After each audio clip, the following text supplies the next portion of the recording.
बिस्मिल्लाहिर्रहमानिर्रहीम। अस्सलाम वालेकुम नाज़रीन, मैं हूँ महरीन सत्तैन और देख रहे हैं आप मेरा व्लॉगिंग चैनल।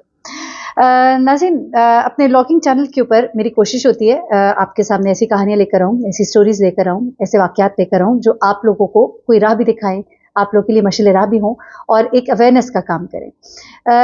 ये कहानी जो है मेरी बेसिकली उन बच्चे और बच्चियों दोनों के लिए है, जो ज़िंदगी में तरक्की के लिए शॉर्टकट्स इस्तेमाल करते हैं और शॉर्टकट्स जो है ना वो आपको मंज़िल मकसूद तक पहुँचाने से पहले कई दफ़ा ज़ख्मी कर देते हैं, आपको नुकसान पहुँचा देते हैं। एक ऐसी कहानी है ये एक लड़की की जो मैं आपके साथ शेयर कर रही हूँ, लेकिन ये लड़कों के लिए भी अप्लाई होती है, जो भी शॉर्टकट्स इस्तेमाल करता है। ये जिस लड़की की कहानी है उसने बीए तक तालीम हासिल की थी और मास्टर्स उसने नहीं किया था, लेकिन घर के हालात कुछ ऐसे थे कि उसको जॉब के लिए बाहर निकलना पड़ा। इस तरह के बहुत से घराने होते हैं जहाँ पर बेटे नहीं होते या बेटे होते भी हैं तो तब भी घर का बोझ बांटने के लिए कोई वक्त कोई हालात इस तरह के हो जाते हैं कि इंसान को कोऑपरेट करना पड़ता है, अपने घर वालों के लिए बाहर निकलना पड़ता है। इसमें कोई बुराई नहीं है। लोग नौकरी करने वाली लड़कियों को अजीब सी नज़रों से देखते हैं हमारे मुआशरे में। अगर वो शादीशुदा होगी तो कहेंगे कि इसको अपने घर का ख्याल नहीं, अपने बच्चों को छोड़ के बाहर निकल आती है, लेकिन किसी को क्या पता कि उसके पीछे क्या हालात हैं। कुछ लोग पीछे से आसूदा हाल होते हैं लेकिन और बेहतर मुस्तकबिल के लिए भी काम करते हैं, तो इसमें भी कोई बुराई नहीं है। एज़ लॉन्ग एज़ आपके बच्चे, आपका घर, आपकी फैमिली डिस्टर्ब ना हो रहे हो, डेफ़िनिटली करें, क्यों ना करें, जब इतना पढ़ा, इतनी मेहनत की। एनीवे इस लड़की को बीए करने के बाद नौकरी करनी पड़ी। इसके वालिद जो है वो बेड पर हो गए थे, वालिदा जो है वो एक हाउसवाइफ़ थी और इस वजह से इनके घर में ना इसका कोई बड़ा भाई था। तो ये जॉब की तलाश में निकलती है और इस तरह इसको एक बैंक में जॉब मिलती है। इसने चूँकि किया था बीए अकाउंट्स किया था, अकाउंट्स में इसने मेरे ख्याल से अकाउंट्स इसका सब्जेक्ट था या स्टैट्स, मुझे एग्ज़ैक्टली याद नहीं रहा। एनीवे इसको बैंक में जॉब मिलती है और ये उस टाइम की बात है कि जब बीए करने वालों को भी अच्छी जॉब्स मिल जाती थी और उसके बाद आपके पास मौके होते हैं कि जब आप बैंक में जॉब कर रहे हैं, आप जॉब पे रहते हुए मुख्तलिफ ट्रेनिंग कोर्सेज़ देते हैं, रिफ्रेशर कोर्सेज़ होते हैं।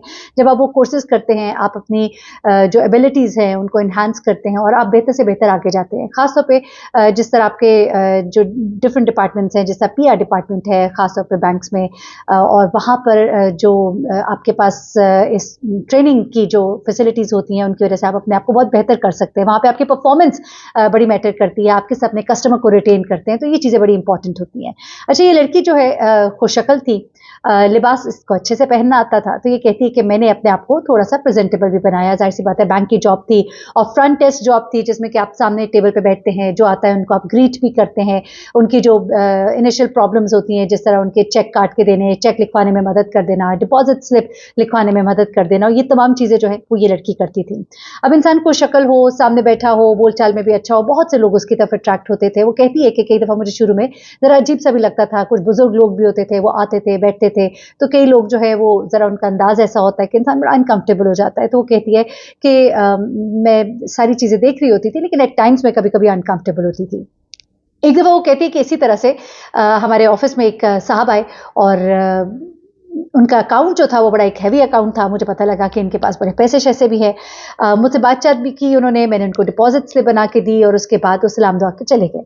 उसके बाद वो कहती है कि थोड़ी देर के बाद वो दोबारा आ गए, फिर उनको कोई डिपॉज़िट कराना था। अ, उस दिन वो आए तो थोड़ा उन्होंने और ज़्यादा बातचीत की, लेकिन हमें चूँकि एक ट्रेनिंग दी गई होती है कि लोगों से हमने अच्छे से बोलना है, अच्छे से बात करनी है, तो कहती है मैंने अपना वो रवैया जो है वो बदस्तूर कायम रखा। उम्र में वो कहती है कि उससे काफ़ी बड़े थे, तकरीबन को 20 एक साल बड़े थे। उसके बाद वो कहती है कि अगले ही दिन दोबारा आ गए, तो मुझे बड़ा अजीब-सा लगा क्योंकि उनको उस दिन कुछ काम भी नहीं था। हाथ में उनके एक डब्बा था और डब्बे में कोई गिफ्ट था जो वो उसके लिए लेकर आए। उन्होंने कहा कि आप बड़ा अच्छे से काम करती हैं, तो मैं आपके लिए ये लेकर आया हूँ। उसने कहा कि मैंने कहा मैं ये नहीं रख सकती, लेकिन उनके कहने पर मैंने वो चीज़ रख ली। उसके बाद वो कहती है कि गाहे-बगाहे उनका आना शुरू हो गया। कई दफ़ा काम छोटा-सा होता था, लेकिन बहुत-बहुत देर बैठना और चाय। वो कहती है कि मैं अपने मैनेजर के पास गई और मैंने अपने जो मैनेजर होते हैं ब्रांच मैनेजर, उनको मैंने जाके बताया कि ये जो साहब हैं, इन्होंने कुछ ज़्यादा ही आना शुरू कर दिया है और फिर टाइम भी ज़ाया होता है और लोग भी होते हैं। तो ब्रांच मैनेजर ने कहा कि ठीक है, ये हमारे एक बड़े अच्छे प्रेस्टिजियस क्लाइंट हैं और इनका बहुत बड़ा अकाउंट भी है, कोई 2-3 करोड़ का अकाउंट था। तो उन्होंने कहा कि आप बस अच्छे से बिहेव करें और हम इनकी आपकी जगह किसी और को बिठा देंगे। ये कहती हैं चलिए ठीक है। उसके बाद क्या हुआ कि वो साहब जब आए और जब ये नहीं थी तो उन्होंने इनका पता किया और जिस टेबल पे ये थी वहाँ पे उनके पास पहुँच गए। इन्होंने कहा ये तो बड़ा मसला हो गया। लेकिन इस दफ़ा जब वो आए तो उन्होंने उसकी टेबल पर एक कार्ड रखा। कार्ड रख के उससे कहा कि अगर तुम्हें कोई टाइम मिले तो मेरी कंपनी विजिट करना, मैं तुम्हें बहुत अच्छी जॉब ऑफर करूंगा।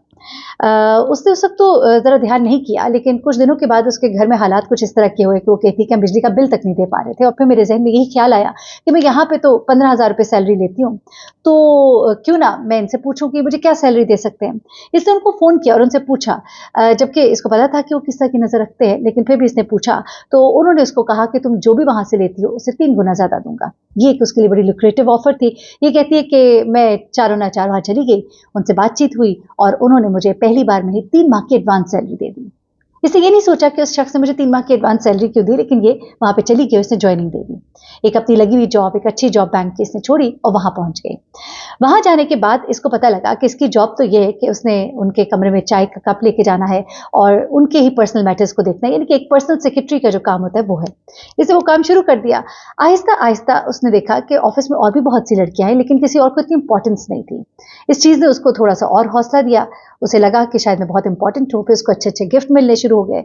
उसके बाद ऐसा होता है कि ये लड़की जो है, इसने वहाँ पर अपने कदम जो है जमाने शुरू कर दिए। सबको नीचे मालूम होना शुरू हो गया कि ये लड़की जो है ये अपनी काबिलियत पर नहीं बल्कि अपनी खूबसूरती पर और अपने हुस्न की वजह से वहाँ पे जो है काफ़ी रह रही है या रह पा रही है।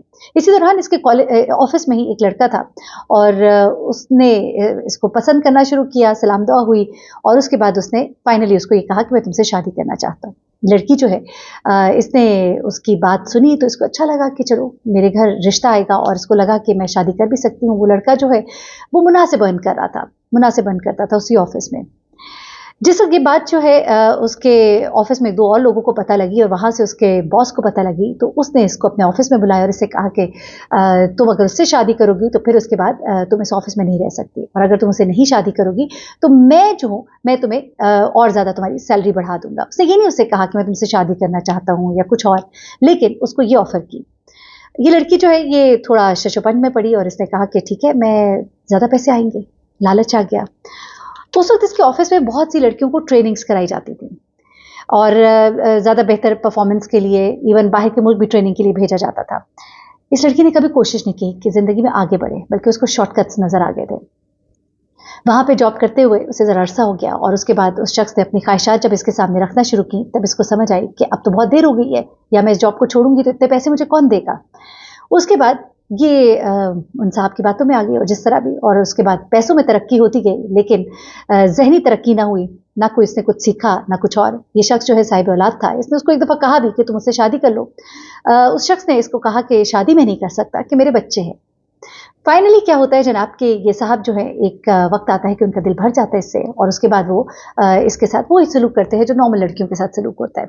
और उसके बाद एक और इनके ऑफ़िस में खूबसूरत लड़की आती है और वो आगे आ जाती है और इसकी जगह जो है कहीं पीछे चली जाती है। पैसे तो इसको वही शायद मिलते रहते हैं, लेकिन ना वो अब इज़्ज़त थी, ना वो मुकाम था। और उसके बाद उसने सोचा कि मैं किसी और जगह अप्लाई करती हूँ।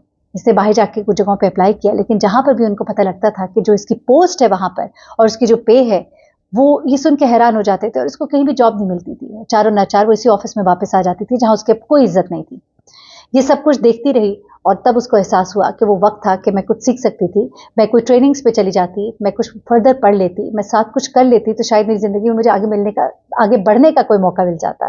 लेकिन वो मौके जो है वो गँवा चुकी थी। जब इसने अपने बॉस से ज़िक्र किया कि मैं चाहती हूँ कि मुझे कुछ अपॉर्च्युनिटीज़ मिले, तो उसने कहा कि तुम्हारा जो काम है तुम बस वही करो, इतना ही काफ़ी है। और उसके बाद अपनी नज़रों के सामने नई लड़कियों को ऑफिस के केबिन में जाते देखती थी और उसे तकलीफ होती थी कि अब मेरा वो मुकाम नहीं रहा। और फिर एक दिन उसको पता लगता है कि एक उन्हीं में से लड़की के कहने की वजह से उसको ऑफिस से निकाल दिया जाता है और उसके बाद वो बिल्कुल जॉबलेस हो जाती है। और उसके बाद उसको जो नौकरी मिलती है ना, उसको एक स्कूल में एक क्लैरिकल जो स्टाफ वाली नौकरी होती है बिल्कुल वो मिलती है, जिसमें वो उस ज़माने में जब 15,000 कमाती थी ना, उससे भी कम उसको 12,000 ऑफर होता है। वहाँ पर बैठकर जब उसने काम करना शुरू किया, तब उसको अंदाज़ा हुआ कि वो जो मैंने ज़िंदगी के अपने 10 साल उस ऑफ़िस में गुज़ारे, मैंने कितना अपना वक़्त ज़ाया किया। ये जो शॉर्टकट्स होते हैं ना इस तरह के, ये मैं वाक़या क्यों आपके सामने लेकर आई हूँ, शायद बहुत से लोग इस तरह के वाक़यात से गुज़रते होंगे। ज़िंदगी के 10 साल बड़े कीमती होते हैं। इन 10 सालों में आप बहुत कुछ सीख सकते हैं, आगे निकलने के बहुत से मौके होते हैं, बल्कि अपना करियर बनाने का ये पीक टाइम होता है। लेकिन जो लोग गलत चीज़ों में अपना वक़्त गुज़ार देते हैं ना, और जब आप एक बात याद रखिएगा, जब आप इस तरह के शॉर्टकट्स देखते हैं ना, आखिर में आप अकेले ही होते हैं। आप पीछे मुड़ के देखेंगे, आपको ना वो शख्स नजर आया जिसने आपको प्रपोज किया था, ना वो नौकरी रही, ना वो बॉस रहा, सिर्फ आप रहे और आपकी तन्हाइयां। एक ऐसी स्टोरी जिसमें शायद कोई इतना बड़ा पैगाम आपको नजर ना आए, लेकिन बहुत बड़ा पैगाम है समझने वालों के लिए। अपना बहुत ख्याल रखिएगा, दुआ में याद रखिएगा। अल्लाह हाफिज।